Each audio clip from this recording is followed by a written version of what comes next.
प्रस्तुत व्याख्यान परम पूज्य राधानाथ स्वामी महाराज द्वारा दिए गए प्रवचन पर आधारित है, जिसका शीर्षक है क्रिसमस देने का त्यौहार। अमेरिका में इतिहास के दो सबसे प्रसिद्ध गाने हैं, वाइट क्रिसमस और द क्रिसमस सॉन्ग।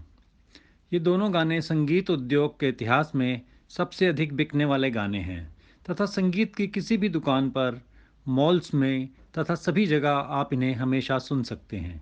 और ये गाने दो यहूदियों द्वारा लिखे गए हैं, इरविंग बर्लिन और मेल टोरमे।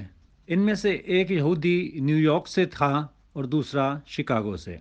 इस लिहाज से क्रिसमस का उत्सव काफ़ी हद तक सार्वभौमी है।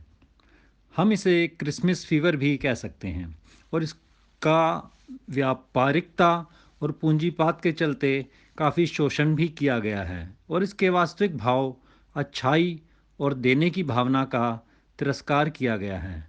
और क्रिसमस का वास्तविक भाव है किसी न किसी प्रकार दूसरों को देने की इच्छा।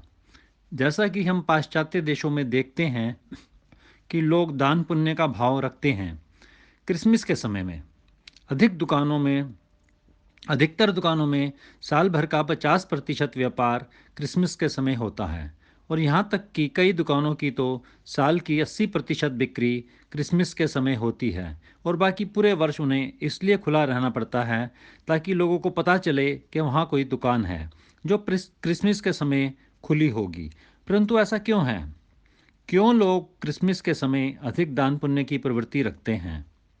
बहुत सी संस्थाओं को ज़्यादातर दान क्रिसमस के समय ही मिलता है, क्योंकि इस समय लोगों में देने का भाव अधिक बढ़ जाता है और इसलिए हरे कृष्ण आंदोलन में भी प्रतिवर्ष क्रिसमस के समय मैराथन का आयोजन किया जाता है। यहाँ भारत में इसे दिसंबर मैराथन कहा जाता है, परंतु पाश्चात्य देशों में इसे क्रिसमस मैराथन कहते हैं, क्योंकि इसी समय लोग प्रभुपाद की पुस्तकें बाकी समय के मुकाबले अधिक मात्रा में लेते हैं। परंतु ऐसा क्यों है? क्योंकि लोग इस समय अधिक देने का भाव रखते हैं, उनमें धार्मिक भावना अधिक मात्रा में होती है। आप उन्हें बताइए कि यह पुस्तक लीजिए, यह एक अच्छे उद्देश्य के लिए है, तो वह इसे स्वीकार करते हैं। इसके विपरीत साल के दूसरे समय में वह इसे आसानी से नहीं लेते और इस प्रकार के प्रश्न करते हैं कि आप कौन हैं, यहाँ क्या कर रहे हैं, इत्यादि इत्यादि। तो क्रिसमस वास्तव में देने का समय है, जबकि लोग अधिक दयालु हो जाते हैं और दूसरों को उपहार देना, उनकी सहायता करना तथा उनके प्रति स्नेह प्रकट करना चाहते हैं। हरे कृष्णा।